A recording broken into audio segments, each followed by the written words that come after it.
Well, good evening. It's December the 30th, the penultimate day of 2020. And I thought I'd upload just one final brief video. As we come to the end of this year, what can we say? Well, if you haven't watched it already, there's a short reflection and a prayer online from last Sunday, the 27th, just encouraging us to look back and to look forward with hope at the end of this year. In it, among other things, I list those members of our congregation who have died in the past year.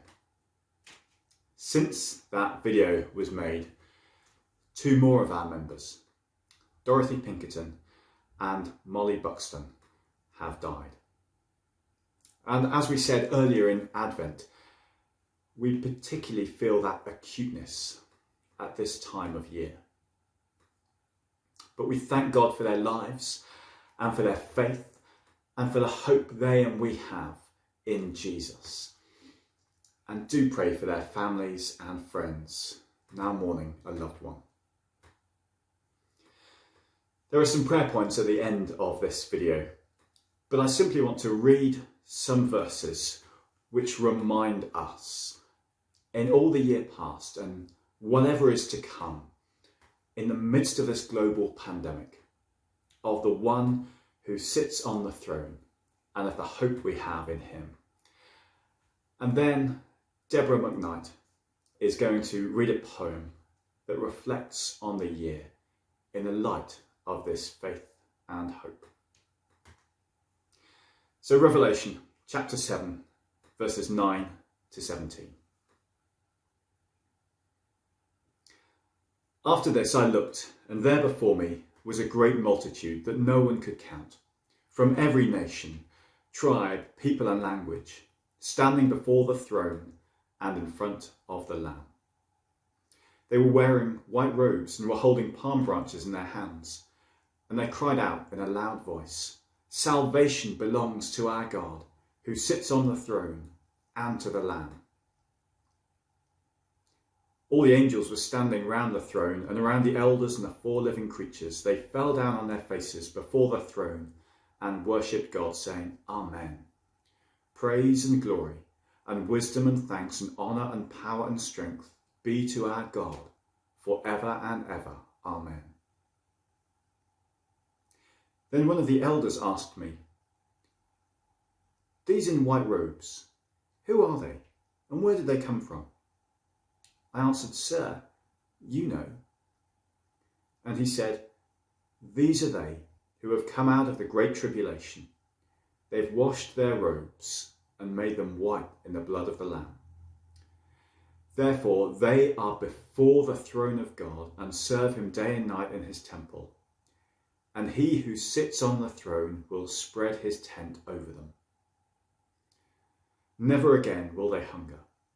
Never again will they thirst. The sun will not beat upon them, nor any scorching heat. For the Lamb at the centre of the throne will be their shepherd. He will lead them to springs of living water. And God will wipe away every tear from their eyes." Amen. The year 2020. The year 2020, well, what can I say? New Year celebrations, it began okay. Straight back to work and life as you knew. But who'd have thought what you'd soon live through? Struggles and sorrows were nearly upon, but no matter the hardship, you carried on. The year 2020, well, what can I say? Well, seeing you don't know what will come your way. One day at a time you're told to live, but you never imagined what this year would give. And through it all, one thing remains. Resilience shines bright in the joys and the pains. The year 2020, well, what can I say? Goes down in history as the one that got you away.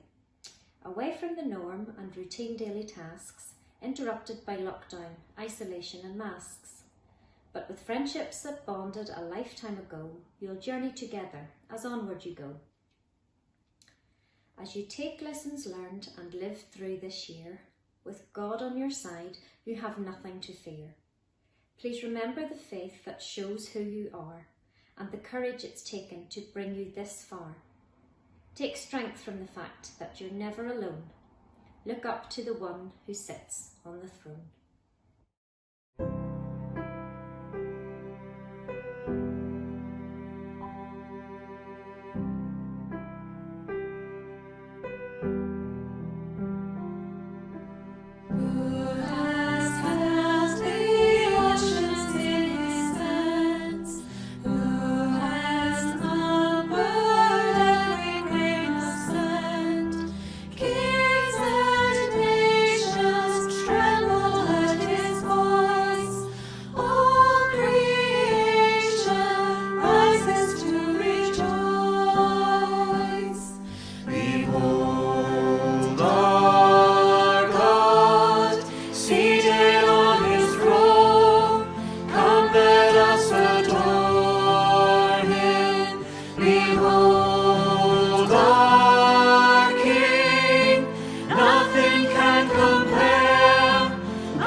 Given counsel to the Lord, who can question any of his words?